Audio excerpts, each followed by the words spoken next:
like a hero, but I can't. From the PEN studios in Chicago, you're listening to This or That with your hosts Paul Grote and Scott Sanders. Hello world, welcome to network episode number 3 of This or That. I'm one of your hosts, I'm Scott Sanders, along with Paul Grote. Paul, how you doing today? Hey Scott, I'm doing great. Fantastic. Welcome to our show. Thanks for stumbling across the web and finding our little slice of the podcast universe, the podverse, if you will.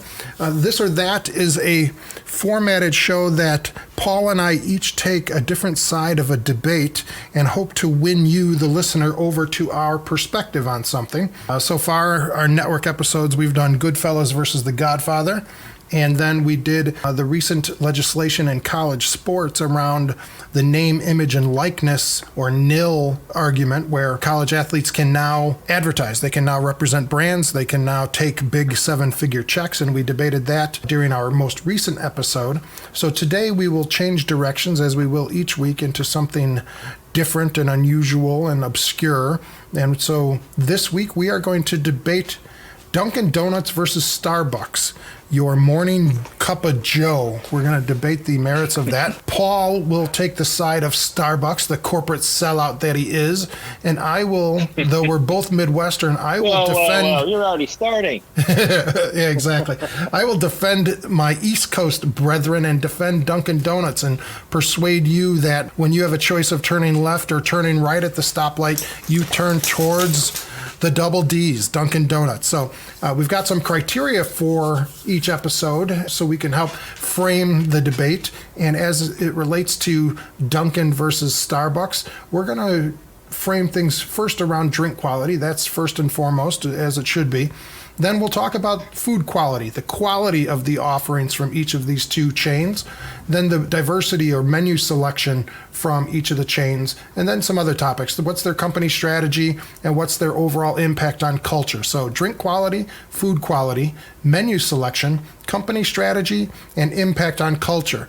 So let's jump right into it, Paul. You, defender of Starbucks, you Howard Schultz disciple. Let's talk about the drink quality from Starbucks. Absolutely, yeah. Howard Schultz, legendary CEO from Starbucks, he actually was the one who changed them from a bean roaster into an actual beverage retailer or beverage restaurant. And speaking of their beverages, they are the highest quality beverages. They actually, having started out as bean roasters, the founders of the company, their main concern was roasting beans and selling them to other coffee shops. So they knew all about what a quality bean should look like, taste like, smell like, be roasted like, and that's definitely reflected in their coffee. Starbucks coffee is, when you walk past one, there's no question fragrance out on the street. And obviously not just coffee, but they've got hot coffee, iced coffee, the selection of teas, some bottled drinks as well. What's great about Starbucks coffee is that you can actually taste different flavors within it. Not just bland, old restaurant coffee. I've heard it said before that Starbucks has made the world safe for coffee, and that gets into maybe a little bit about their impact on culture. But as far as the quality of their products, it really is all about the flavor and consistency of experience. It's rare that you go to Starbucks and get coffee that's not exactly the same and exactly at that very kind of high level of quality and consistency that they are very well known for. Okay. I would have some thoughts on that. As you were talking about their heritage and their history in roasting beans, you would think that at some point in time they learned when to stop so that it's not always burnt all the time. So that smell you get on the street as you're walking by a Starbucks is pungent. It is because everything is overcooked, over roasted, burnt, if you will.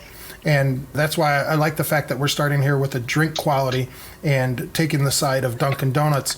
It's interesting, as I was lightly researching, there's not a whole lot of research is going to go into the debate between Starbucks and Dunkin Donuts. Yeah. But I found it interesting that Dunkin Donuts executives are adamant that the company be referred to as a beverage company, not a restaurant, not anything else. Their beverages first. And I think that shows.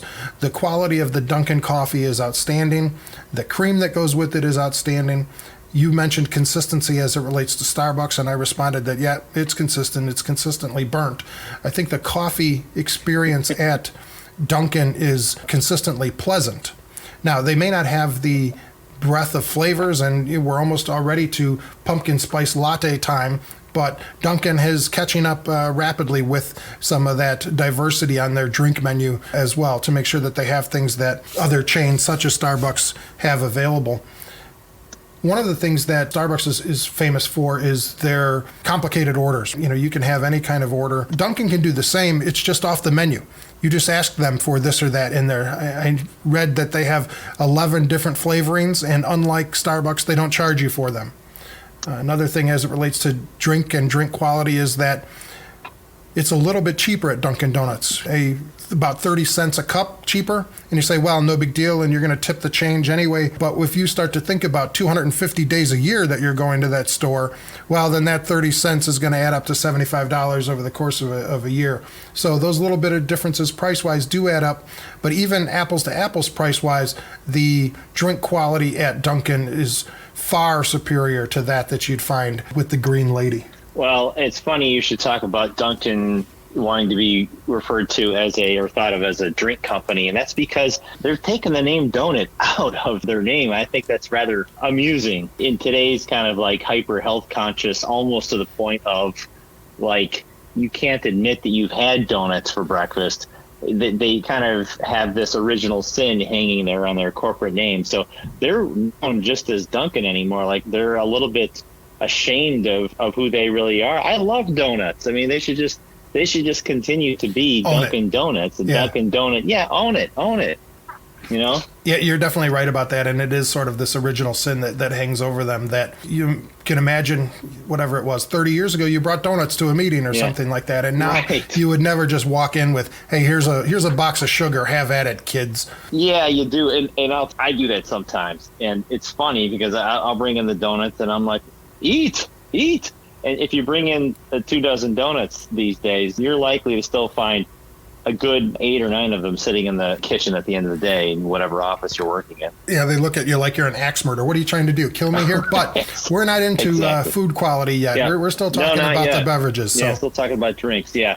Another point you made was the pricing, and my response to that would be the only people who complain about Starbucks pricing are non-Starbucks drinkers. So it seems to me that the people who do drink Starbucks are quite willing to pay $4 a cup of coffee, or however the saying goes.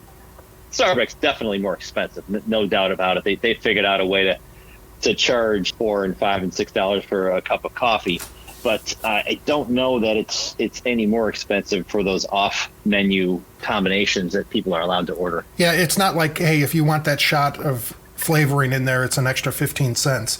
It's, hey, the caramel macchiato is $4.50, whereas the traditional coffee is $2.50. Yeah. Right? So you put in all the different things that separate one from the other, and it's just a different priced item on the menu, whereas you can sort of construct a caramel macchiato at Dunkin' without having to recognize it as a different menu item and therefore a higher price. You just say, can you put this and that in there? Yeah. And so they'll do that. So, a little bit about the coffee there. What I don't notice at Dunkin' as much are standard coffee flavor offerings, right? So when you go into Starbucks, you can get a blonde roast, you can get a Pike's Place, you can get different coffees at a different point in time and from different countries and all of that. Whereas at Dunkin', it's just, here's our coffee. True. They've got the regular roast and the dark roast, right? Right. And that's it. And I assume they have a decaf. Yeah, I would assume. I see the orange topped coffee pots there. Something that's really interesting about Starbucks, they don't serve decaf after a certain time of the day, like after 5 p.m. Really? I would think that's when a lot of it would be consumed. Isn't that crazy? Yeah. That's odd. Yeah, exactly. I've been in there at night. Everyone has, right? For a while there, I was going in there every whatever night while my kid was playing his hockey practice. And I would order hot chocolate because I didn't want to be drinking caffeine at 9 o'clock at night. Hockey being hockey, right? Late practice. Exactly. Whenever you get the ice time. So anyhow, hot chocolate. One of the other offerings at Starbucks. Yeah. So speaking of ice and hockey and ice time, each of the chains offer a variety of iced coffee drinks. What are your thoughts of Starbucks' merits as it relates to the ice drinks? Well, I think they made them safe. They put them on the map. They're iced drinks, I think, are excellent. They're obviously just a cold version of their hot coffee, and more recently they have, I don't know that they invented, but they have certainly popularized this cold press coffee, which is coffee that's never brewed hot. It's always cold. I think it takes a little bit longer to brew, and it's cold, all the way through. So I don't know if that enhances that burnt scent that you don't like, or if it dulls it down a bit. Maybe we should conduct a taste test at some point. I think so. I know one of my kids is a huge fan of the iced coffees at Dunkin', and it seems to me each time I have one that they're sweeter than the iced coffees from Starbucks. And so maybe that just goes, sort of their original sin heritage, but it does feel like the coffee drinks are much sweeter. The iced coffee drinks are much sweeter at Dunkin' compared to their Starbucks brethren. And it seems both chains, particularly Dunkin', known more heavily as a breakfast place, a morning destination, whereas Starbucks has kind of evolved into an all day, and as you mentioned, even into the evening destination. Dunkin' needs to, and they've done a good job, but they need to continue to bang the drum for these all-day, afternoon-type drinks that will attract a crowd, not just during morning rush, but throughout the day. That is true. That could be a little bit of a peek into our business strategy conversation there. Exactly. That's a really good point. Yes, Starbucks more of an all-day destination, whereas Dunkin' is more in the morning. Yep. One last point on the cold drinks. What I think is really interesting, I know that through experience that Starbucks does this, and it sounds like Dunkin' does it too. The sweetener is automatically added into the iced coffees at Starbucks. You have to specifically ask for them not to include it. Interesting. Because it's not that way for the hot coffee. No, exactly. I've never understood it. I think it's odd. Maybe you could try the same thing at Dunkin'. Maybe they add the sweetener. Yeah, I'd like to figure that out. That first experience somebody is, whoa, what is this? I didn't ask for this kind of thing. So you learn your lesson when you're 4 miles away after you've pulled out of the drive-thru. Right. Yeah. So we've talked some about the various drinks, both hot and iced, at each of the chains, Starbucks and Dunkin' Donuts. But they've both done a good job and not limiting themselves just to the beverage category. Each of the chains has a very diverse menu offering intended to, again, try to draw people not just for morning rush, but throughout the day and into the evening at their location. So, Paul, let's go into talking about the menu selection, the breadth of the menus, what's sort of listed on the menu at each of these places, and then we'll get into the quality aspects of said menu items. So the menu selection for Starbucks. Okay, you ready for this? Okay, so I'm going to hit you with the possible drink combinations first, okay? There are over 87,000 possible drink combinations in Starbucks. Now, all burnt. I know what you're going to say. All burnt. They're all burnt. Okay, 87,000. Oh, that's amazing. All right, what am I going to say? Yeah. You're going to say, yeah, but that doesn't include that's not really 87,000 menu items. And you'd be correct. That's obviously the different combinations you can do. You can add this ingredient to a Frappuccino. You can add that ingredient. You can have a iced coffee with or without the sweetener that's automatically included and so forth. So 87,000 different combinations. But as far as the menu itself, what I find amazing about Starbucks is that they are kind of a menu item generation machine. They continually add, they first obviously start with the hot coffee, then they move to the iced coffee, then they have, the kind of cold press coffee. Within the coffee itself, got the, old standbys and the mochas, the lattes, and then obviously also more recently the Frappuccinos and these whipped drinks and so forth. Non-caffeinated whipped drinks that were very useful as my children were growing up, and they insisted on having Starbucks. Another interesting side note: the way that Starbucks seems to have converted our children into coffee drinkers. I don't remember drinking coffee when I was 12, but my kids got into it. And then obviously the food. In Starbucks, some of their food is very kind of health conscious. They've got the kind of oatmeal dishes and yogurts. You can go there and you get those nice little trays that are called protein trays or whatever, and they're very, kind of like Atkins diet oriented. And then they've got other menu items that are unapologetically not healthy, but sure do taste good. The egg and sausage sandwich, the various bakery treats, scones, blueberry muffins. They have actually a pretty good donut that they sell there. You can also, if you want, if you're so inclined, you can buy yourself a $10 almond butter and jelly sandwich. You'd have to be, even I'll concede that's there's the one price item that you will acknowledge. Draw the line. Yeah, absolutely. So I would say it's a deceptively wide variety of options at Starbucks. You walk into the place and obviously you're kind of hit in the face with coffee, and they've got some drinks too. But they've actually got a pretty, like I said, deceptively wide variety of food selections. They do, and for different times of day as well. Yep. Yes. So the trouble is most of those are prepackaged and microwaved when you ask for them. But we'll get into quality. We'll get into quality in a moment. Sure. But yeah, you do have a breadth of options there. Just an interesting little side note, Paul. You went to Iowa, and you know that my son went to Iowa, and he was a cheerleader there. And they were down at a bowl game in Tampa, and there were so many different events for the cheerleaders to have to participate in or attend in this one day. They were going from this rally to that photo shoot to this, they did like cheerleader Olympics, and they did all these things, and they were fun. It was a total blast, but they didn't get a minute to eat all day. And there's however many there are, 18 or so cheerleaders, and they hadn't had time to eat, and they were getting ready to go to the next destination, and they were just all starving. It was 4 p.m, and they hadn't eaten all day, and they'd been very active. So there's a Starbucks on the corner, and I went in and just bought everything in the case. Right, so some of it were cake pops, some were sandwiches, right? Sure. You know, some of the cheerleaders got to split sandwiches, but others got Rice Krispie treats and one donut and one piece of banana bread. And it was just, I literally went in and bought out the case and had these 2 little Starbucks shopping bags and just brought them over to the cheer team. And they just kind of, 9-year-old on Christmas morning, just tore into the bags and devoured whatever it was that was in the case at Starbucks. Oh, my. So I saw the breadth of their menu right there. Literally, you know, I remember these like confetti cake pops being like, oh God, but hey, they were hungry. They wanted what they could get. So bought out the entire case. Have you had a cake pop? No. Have you had a cake pop? I have not. My goodness. Oh, you know what they are? They are chocolate cake. Okay, like you bake the cake, and then you take a chunk of that baked cake, and you roll the baked cake into a ball, and then you take that and you dip it in chocolate.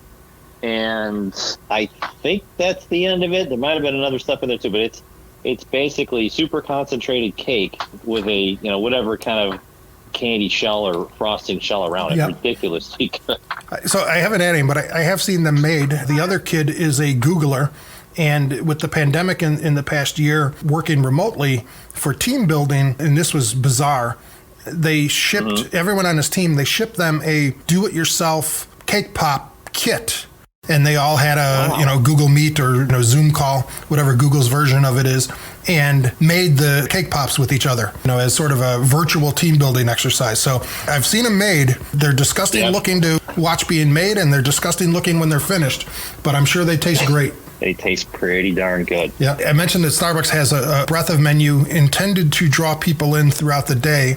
Dunkin's not there yet in their evolution. They're still focused on the morning. So obviously their, as you mentioned, original sin is the donuts and the varieties on those, like the Munchkins, which is kind of their version of cake pops. But they've expanded that beyond to sausage, egg, and cheese croissants and bagel sandwiches and now pita-type sandwiches and wraps and different things. They even have a sourdough breakfast sandwich as well. So they kind of have merged their menu with that of McDonald's or Burger King or Panera in a sense to offer more health conscious options and beyond the donut for those situations where you're feeling a little too guilty to just say, give me a couple of Boston creams on my way out the door. You'll instead have a egg white croissant sandwich and things like that. Yeah, they've done a nice job walking away a little bit from that donut image. I mean, I kid a little bit about dropping the original sin donut name from their overall name.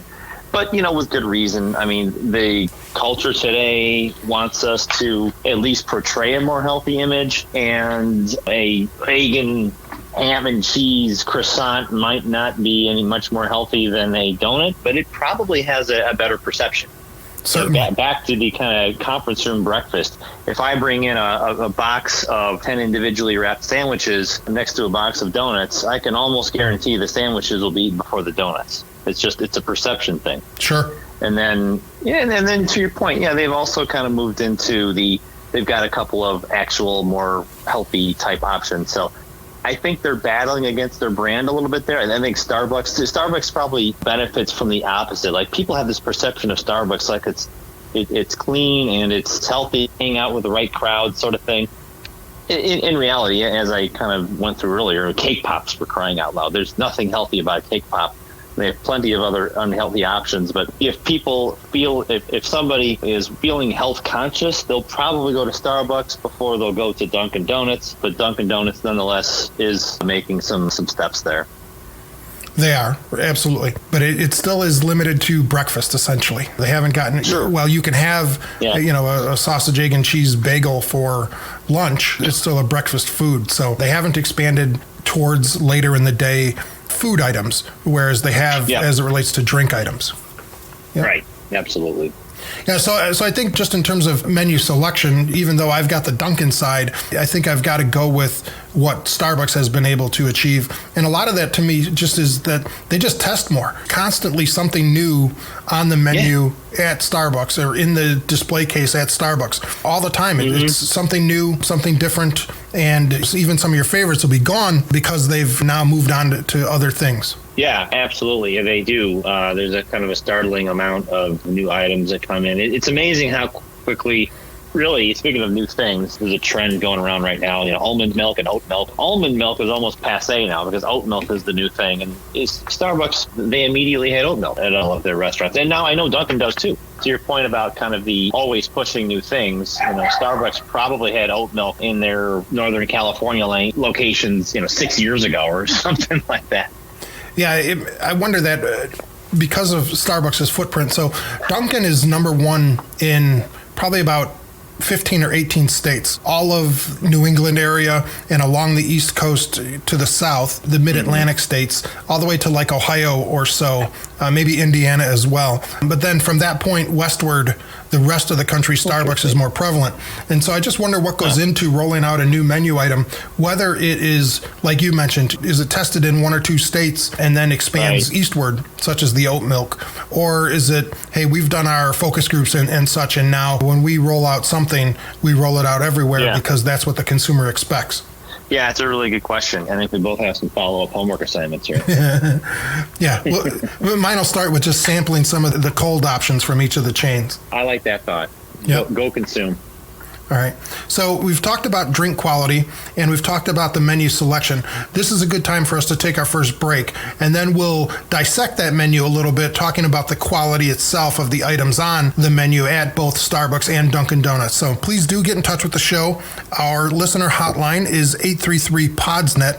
That's 833-763-7638. And we mentioned that as our episodes go along here, now that this show has been placed on the network, we'll start to incorporate some feedback, and we'll revisit some of our earlier episodes with feedback from the listeners, whether they agree like they normally would with my side of the argument, given the topic, or whether there's some people out there who, just for grins, just to humor them, take Paul's side of the argument. But do please get in touch with the listener hotline, or you can email the show as well. The email address for our show is thisorthat@podcastentertainment.com. thisorthat@podcastentertainment.com. We'll be back after the break to talk about the food quality at both Starbucks and Dunkin' Donuts. And now, a word from our sponsors. What if wearing underwear could feel better than going commando? Like if the waistband didn't roll or dig, and the fabric made you sweat less, and the whole thing moved with you, never against you. At Mack Weldon, we're reinventing men's basics, starting with your underwear. Introducing AirKnit X, our lightest, most breathable technology, engineered with 4-way stretch. If you don't love your first pair, it's free. So try one today at MackWeldon.com. Follow This or That on Twitter at PodEntertain. America, your children have an amazing superpower. They can help save lives by not having play dates. That's right. By replacing get-togethers with virtual play dates and video chats, they can help slow the evil spread of germs. And if your superheroes do go outside, make sure they continue their superhero wing by staying 6 feet away from others to protect everyone in America land. Find out more at coronavirus.gov. A message from the CDC and the Ad Council.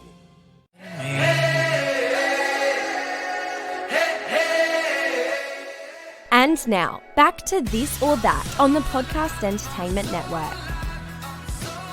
Welcome back to the show. This is This or That on the Podcast Entertainment Network. I'm one of your hosts, Scott Sanders, along with co-host Paul Grote. Today we're discussing Dunkin Donuts versus Starbucks in our This or That format, trying to persuade you over to our points of view. We've talked so far about the drink quality at each of the establishments and the menu selection, with Dunkin focusing primarily on breakfast, whereas Starbucks, in addition to having a wealth of breakfast items, also has food aimed at consumers at later times of the day. So, Paul, let's get into now what some of these particular menu items are as it relates to the quality and your assessment of Starbucks quality of perhaps your favorite food items. Sure. Yeah, like a couple. I mean, I have a few kind of go-tos when I'm at Starbucks. One is the sausage, cheddar, and egg sandwich. Another is the lemon loaf. Also a big believer in the blueberry muffin. And then I will round that out with the banana bread. The sausage, cheddar, and egg sandwich. Well, before I go into individual menu items, I'll make this statement. What's nice about Starbucks is that every time you go in there, you know that any food that had been out the day before is gone, because they give it away every night. They bring it to homeless shelters or food banks or whatever. So they're basically flushing out the oldest food in the restaurant every single day, every single night. So from that starting point, moving on to the food that they serve and, my favorites and, my belief that they're high quality food and better than the Dunkin' Donut food. Now, they are, as you pointed out earlier, Scott, all outsourced. They don't make any of their own food in Starbucks, but they have really good suppliers who are held to a very high standard. Sausage, egg, and cheddar sandwich, my favorite, one of my go-tos, consistent. One of the things I look for is something like that that's served on an English muffin. Does the English muffin taste like an English muffin? Is it crispy? Is it crunchy like it's supposed to be? And it is. It is. The sausage, the egg, the cheese may have been made elsewhere, but it's real sausage, it's a real egg, it's real cheese, and it's really good. The lemon loaf, oh my goodness. That's you talk about indulgent. Now, not in the health food category. But the icing on the lemon loaf is to die for. It's thick. It probably got about as much sugar in that icing as you would find in, a can of Coke or something. It's ridiculous, but it's delicious. The lemon is fresh. It just kind of comes rising out of the pouch that it's delivered in, rising out of the bag that it's delivered in.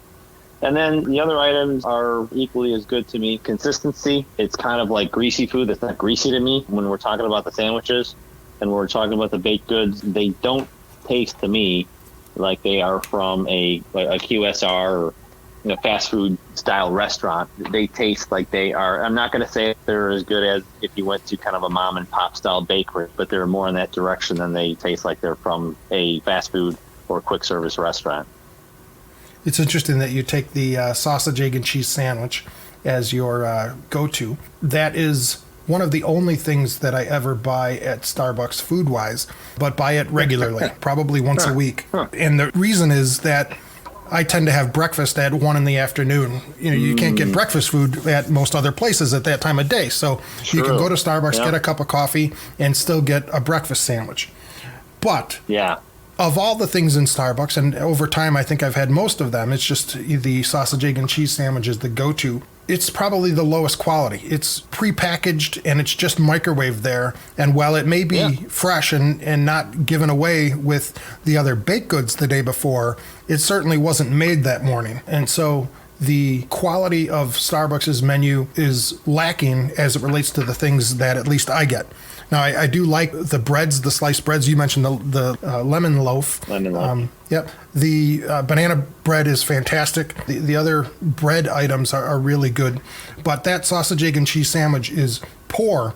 And given that we're comparing that to Dunkin', whereas the sausage, egg, and cheese, either croissant or bagel at Dunkin', are outstanding. They are made fresh. The quality of the sandwiches at Dunkin' is far superior to that offered at Starbucks. The downside is that every time you order something like that, it's like it's reinvented. It's the first one that they've ever made or sold at Dunkin'. You can get served at a 5-star restaurant faster than you can get a breakfast sandwich at Dunkin'. But the quality is there. If and when and if they bring you the sandwich that you've ordered, whether it's the turkey sausage or the regular sausage or a bacon sandwich at Dunkin', all of it is very high quality. So you've got your various menu items and your various breads to go with them. Croissant, bagel, English muffin, even like a pita bread that they offer at Dunkin'. You can mix and match any of that to get a high quality, larger in size than what's offered at Starbucks, filling menu item for your breakfast when you do invest the time to have it made for you at Dunkin'. Yeah, I do enjoy the Dunkin' sandwiches. I've had them before. And it's funny you should mention, I have noticed that they take a little longer to come over the counter. Have you dared to sample these impossible sandwiches at either place? I know not at either place. Them at Starbucks. Yeah, I did. I had one at Burger King. One of the kids doesn't eat beef, and so he was having an Impossible Burger from Burger King. And so I tried it, and it's not bad. It's pretty similar to eating beef. The difference isn't as much as it was, say, 15 years ago when you first tried a veggie burger. They're much closer now. Right. I wasn't aware that Dunkin' had an offering that involved the Impossible. Yeah. They may not. I'm just looking at the Starbucks menu. They have one. I have not tried it. Okay. So I was curious more than anything. Yeah, it's much closer. Like, it isn't the same. During the commercials for the Burger King ones, they make it seem like you wouldn't be able to tell the difference. You certainly can, but it's not horrible. It's edible. Yep. So in your experience, back to the Dunkin' thing, does it feel like every time you order a different kind of sandwich that, you're not ordering donuts or munchkins or something from Dunkin', that you're off the happy path and now it's somebody saying, hey, I need to get the manager for this kind of thing?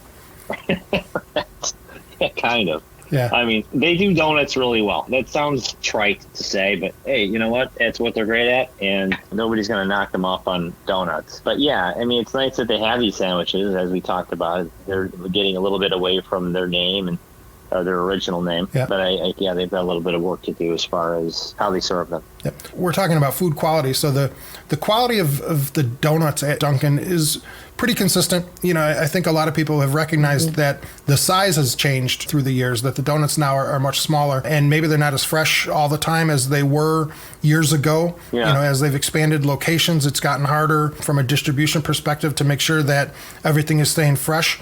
But the quality is there as it relates to the donuts. The sandwich quality is far superior, though. Of all of the fast food type breakfast sandwich places, including Starbucks, but add to that Burger King or McDonald's or anyone like that, it feels to me like if you have the time to spend and can upset the apple cart enough to get the Dunkin' worker to make you a sandwich, the sandwiches of all, across the board, all the types of sandwiches that are offered at Dunkin' are of very high quality. Yeah, they're pretty good, and I probably have to try a few more. I'm still a devotee of the sausage, cheddar, and egg sandwich at Starbucks. But maybe one of these times I'll turn in the other direction and try the Dunkin' sandwich. See, that's the goal here. I'm winning you over. So tell me all about Dunkin's oatmeals. I couldn't tell you about Dunkin's oatmeals. I seldom get past the donut aisle, the donut display. I don't think that they have any, but maybe that's unfair. Now I'm kind of getting back into food variety and so forth. But I'll say this, I don't know if you're an oatmeal guy in any respect. And I haven't had an oatmeal from Starbucks in quite a while. And I'll admit, part of it is the price. It's hard for me to spend $5 or whatever it is for oatmeal. But it's good. It's delicious. And what they've taught me about oatmeal, and I've done this at home when I make oatmeal at home 3 times a year, put nuts into the oatmeal. Put almonds and pecans. Put raisins in there, a little bit of brown sugar, of course. I learned that from Starbucks. And boy, it is delicious. I will say this, like their oatmeal, I don't know if you could talk too long about oatmeal and expect people to be listening. But as far as it goes, it's like off the charts good oatmeal. It is good. And one of the nice things about, I have had the oatmeal at Starbucks. The nice thing about it from my perspective is that it is sufficiently a to-go food. You can enjoy that at a stoplight. If you think about something that is 50% liquid, that's not safe for your commute. But they've managed to package it in such a way that it does work very well as something for your morning drive. It is interesting that they figured that one out. I agree that you don't think oatmeal is something you can eat in your car, but you actually can. I have. Yeah, they do a good job with that. So you made me look at the Dunkin' menu looking for where's he coming from with this oatmeal thing. In an obscure place on the Dunkin' menu, they sell snackin' bacon. So it's kind of in that, French fry pouch that you would get at a McDonald's or a Burger King, but it's just strips of bacon. So they may not have oatmeal, and they may have their origins in the original sin of dough and frosting, but they have leaned into that aspect of it as it relates to snackin' bacon. Well, good. Own it. Own it. No, nobody's ever going to accuse bacon of being health food, but it's good. 8 pieces per order, and it only has 190 calories. Well, see, it's healthy-ish. Healthy-ish. 18% of your daily recommended value of sugars, and 22% of your daily recommended sodium, and 23% of saturated fat. So maybe not every day. Don't go for the snack and bacon every day. But as that special treat, that special pick-me-up, snack and bacon from Dunkin'. Yeah, a great morning achievement. Go after a round of golf, go get some snack and bacon. We should have added a category for most obscure menu item. So, most obscure menu item award goes to the snack and bacon at Dunkin'.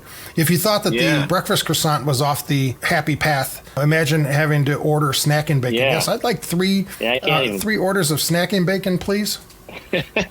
Or when somebody says, "Hey, I'm heading down to Dunkin'. You want anything?" Yeah, sure. Get me one of those snack and bacons. Sure. In fact, give me 2. Absolutely. All right. So a lot there on food quality at each of the 2 places. We've got 2 categories to go: company strategy and impact on culture. Why don't we take our break now, Paul? This one will be a short one, and we'll come back and talk about sort of a corporate perspective rather than the specific menu items. You're listening to This or That on the Podcast Entertainment Network. This or That is brought to you by...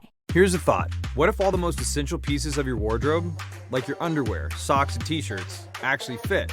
As in didn't roll over, fall down, or ride up. Crazy, right? At Mack Weldon, we're reinventing men's basics with premium fabrics and smarter, more ergonomic design. We've spent thousands of hours designing, prototyping, and testing every piece, so you can spend thousands of hours doing what you care about way more comfortably. Upgrade today at MackWeldon.com. Enjoying this podcast? Be sure to check out all the other PEN podcasts by visiting www.podcastentertainment.com. If you came across someone struggling with hunger, how would you recognize them? By their clothes, their age, the way they speak. Hunger can be hard to recognize. Learn why at IamHungerInAmerica.org. Brought to you by Feeding America, 200 Food Banks Strong, and the Ad Council. Get in touch with the show through email at thisorthat@podcastentertainment.com. This is This or That with your hosts, Paul Grote and Scott Sanders. Welcome back to the final segment on This or That for today's episode, where Paul and I are comparing and contrasting Dunkin' Donuts versus Starbucks. Paul taking the side of Starbucks and I admirably defending Dunkin', and as it relates to their drink quality and their menu and their food quality. But we're going to get into a couple sort of non-menu related aspects of the 2 organizations at this point in time. We're going to talk about the company strategy and then the impact on culture. And there's probably some overlap between those 2. But Paul is representing Starbucks during the debate today. So why don't you go ahead and start to share your thoughts as it relates to company strategy for Starbucks? Yeah, absolutely, Scott. The company strategy for Starbucks, let's start with the idea that, in my belief, in my opinion, in my assessment, they invented a new concept, right? So in the restaurant business, you've got like QSR, which is quick service restaurant, popularly known as fast food. You've got fast casual, which is usually, slightly higher quality food, and maybe kind of go up and order your food. They bring it to you, something like noodles or Chipotle. And then you've got, obviously family dining and fancy restaurants and all that kind of stuff. I think Starbucks invented a new concept. They are the fast casual cafe. There was nothing like Starbucks before, or at least not in a chain, not in a national chain type of company. Starbucks is also all about the experience. They sell an experience. They are a place to hang out. It starts with high quality food and drinks, but they also serve as kind of this home away from home, or the office away from the office. Dunkin' Donuts, on the other hand, they're grab and go. They're more of a traditional QSR. Nothing wrong with it. It's just not new. They did not establish a new concept. Starbucks invented something. I think Dunkin' got really good at something, but they did not invent anything. Another aspect of Starbucks strategy is, it's going to sound controversial, but it worked really well for them. They found a way to charge $4 for a cup of coffee. Now, some people are never going to spend $4 on a cup of coffee, or $5 as it may be, but that's fine. There are millions of people who have no problem with it. And I think most of them, or a good number of them, would tell you that they are not just buying the coffee, they're buying the experience. They're spending a couple of hours there in the afternoon, getting some work done. It's a place to have meetings. If you don't have the conference room that you need, or you got to go interview somebody for a job, it's a great place to go. Last thing I'll say about Starbucks is part of their strategy, an important part of it, is that they are hard to imitate because they have premium everything. They have high quality products, especially on the coffee side. They tend to have very clean stores, and they tend to have very high marks on customer service. Everything from greeting their customers right away to making them any possible combination of drink. And it's always amazing to me that those baristas always, they'll listen to, like, not me, but my wife is famous for going into Starbucks and, taking a basic drink and changing it 7 different ways. And the barista just sits there and follows it. Like, like, how did you do that? But anyway, hard to imitate. So the price of entry, or barriers to entry, in some ways very low because they're a coffee shop. Who can't, with the right capital and some good management, start a coffee shop? On the other hand, to start a coffee shop that provides the experience Starbucks provides, and then multiply that times 15,000 stores or whatever it is, that is a much higher barrier to entry. So a pretty interesting strategy, and obviously working for them. It has worked for them. I don't know that it's unique. It was the original and inventor of the concept, but in certain areas there are pretty good competing brands. On the West Coast, there'll be things like Pete's Coffee, and in the upper Midwest, a lot of Caribou's. And so there are competitors to Starbucks, definitely. Sure. But they are biggest and the best at what they do. And I totally agree with you about the staffing, the baristas there. They invest in training. They provide health insurance for their staff. The interaction with the employee at a Starbucks is almost always a positive experience.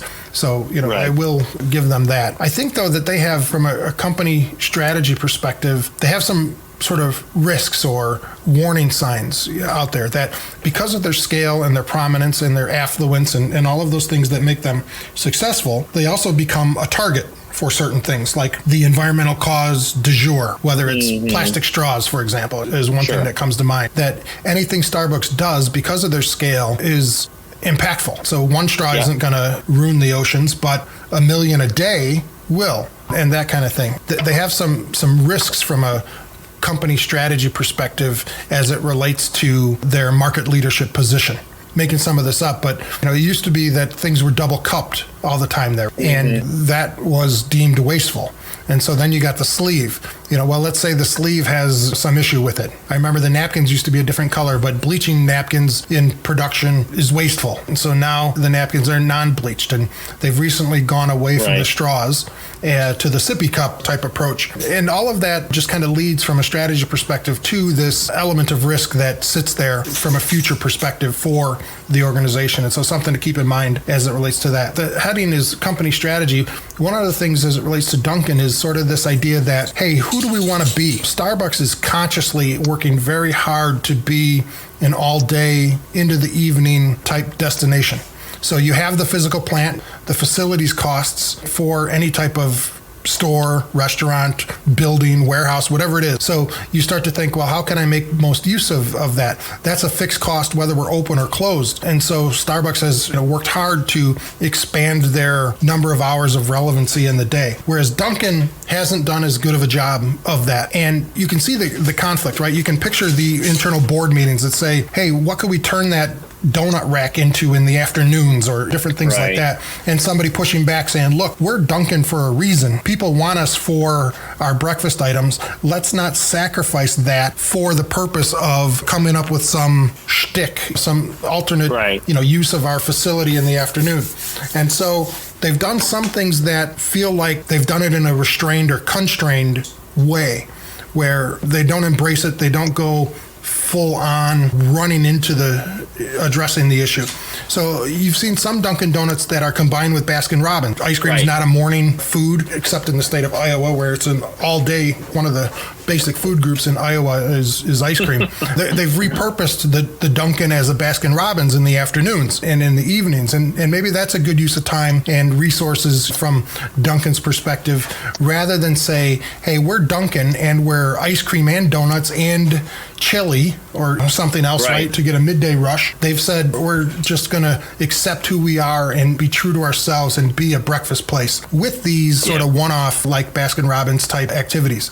Similarly, they want the premium on the coffee in addition to the donut at Dunkin', to where, if you recall, they were like the last to go in terms of making K-Cups available, not just making them available, but making them available outside of a Dunkin'. For years, they didn't have K-Cups. They were like the last coffee chain to end up in K-Cup format. And then you could only get them for a long time at a Dunkin'. Wouldn't find them in a Costco or something like that. And now I think that you can get them, more readily outside of a Dunkin'. But for a long time, the only place to get a Dunkin' K-Cup was at a Dunkin' store. They have a couple of interesting things as it relates to their company strategy. And really, it sort of starts with this fundamental tension that says, we're not going to do anything that risks our core being, our core function. It is an interesting dilemma for them. You're right. I mean, because, they've got this like core, America runs on Dunkin'. I love that slogan. I think that's a win for them. And it kind of has this broad-based Mr. and Mrs. America appeal, and that's important for them. That's who they are. So,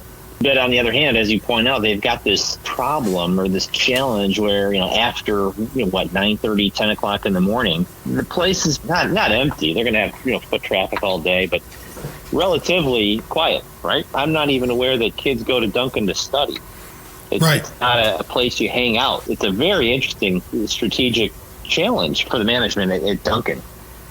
Yeah, it's interesting because we've known each other since graduate school many moons ago. In the before times, I was a regular 2 or 3 times a week. I'd be at a Starbucks for a couple hours getting some work done outside of the office or outside of home. Just a change of scenery, a great place to put some headphones on and get some work done without being interrupted. I've never even once thought of going to a Dunkin'. It's interesting that Starbucks has sort of achieved this, as you mentioned, this office away from the office type behavior and mindset that's been adopted by the country. One thing we haven't talked about, I guess we'll get into this as impact on culture. Do you have more as it relates to company strategy? I guess the only other point I'll make, and maybe Dunkin' does the same thing, it's interesting to me that Starbucks kind of doesn't have a lot of, I don't think, orders between age groups. Like, they cater to multiple demographics. They, like, for example, my mom loves Starbucks. I love Starbucks. My kids love Starbucks. Now, okay, you can say we're all in a certain demographic, but we're all different generations. And I don't think that we're unique. Now, maybe Dunkin' has the same thing. Maybe it's just something about coffee / generally breakfast food places. But I think it's really interesting that, compare it to McDonald's and Burger King. McDonald's, you know who they market to? They market to like young moms with kids. That's their target demographic. Whereas Burger King, who do they market to? They market to the 16 to 30-year-old male. You cannot have too much bacon in a McDonald's or in a Burger King commercial, right? Right. So it's just different. Whereas I see, Starbucks, they don't really. They go after. It's not easy to do to just have like no segmentation and go after, all age groups. Yeah. So this is kind of a segue into culture because, when you talk about the 3 generations of Grotes and their affinity for Starbucks, the Starbucks culture the Starbucks demographic is definitely a more upscale, white-collar type of thing, right? I see the suburban mom in the SUV at the drive-thru picking up the afternoon drink pick-me-up before pickup. I used pickup 3 times there. Picking up the afternoon pick-me-up before pickup, before heading over to school. Yeah, kind of thing. Whereas Dunkin' is more of an everyman, a blue-collar, in the morning, the 7 a.m. landscape shift guy is stopping at a Dunkin'. The tradesman stops at a Dunkin' and wouldn't be caught dead in a Starbucks. And so it's interesting the juxtaposition to the collaredness, blue collar and white collar, between the 2 organizations. Both, and interestingly, both very successful. Starbucks everywhere, and there's Dunkin's everywhere east of the Mississippi. And so both have been successful with their broad yet still niche affinities. Yeah, absolutely agree. It's interesting to watch it. And And there's room for both. I mean, neither one of them is ever going to put the other out of business. One of the first things you learn in business school is to diversify. Don't ever, I mean, it's rare that one company tries to take on another one directly, unless they're a complete commodity. And you can say, yeah, coffee's a commodity, but I think what we're talking about is, Starbucks sells an experience. Dunkin Donuts sells maybe an identity or an attitude. They're selling different things, and they have a different, why do you come here, kind of at the core of their strategy. And therefore, they're really not bumping into each other. There's space for both. You're absolutely right. I agree with you about that. Considering that they both make their trade in the same product, where for the most part you only need one of those a day. I mean, they are as head-to-head of competitors as you could get, your morning cup of joe. Yet they've managed to carve out wide berths for each other and not feel, nearly as much of a competitive situation as one otherwise would think they would be. Yeah, it's interesting. It's almost as if they had a handshake deal. I'm not suggesting they did. I'm sure they would love nothing more dearly than to have 100% of the other's business. But the fact is, in a way, they don't directly compete. Starbucks has kind of said, hey, you know what? We're going to let you guys handle the lunch bucket guys. Dunkin is saying, that's fine. We're going to let you handle the kind of elitist, white-collar, uppity gang, and we'll coexist together. Yeah, without too much, crossover, right? So they each have apps, they each have, rewards programs and things like that. But you don't see Dunkin' trying to upscale their brand, and you don't see Starbucks trying to incorporate the morning tradesman into their store. So interesting as it relates to that. All right, so we've talked about strategy and culture and a little bit lighter subject matter, not calorie-wise, but a lighter subject matter than we have from our prior show. So stick with us on This or That as we continue to bring in, sort of this wide breadth, this diversity of topics where Paul and I each take a side and make the argument for one being better than the alternative here on This or That. Want to stay informed of new episodes on your favourite shows? Sign up for the PEN Listener Club at www.podcastentertainment.com. Thank you for listening to today's episode of This or That.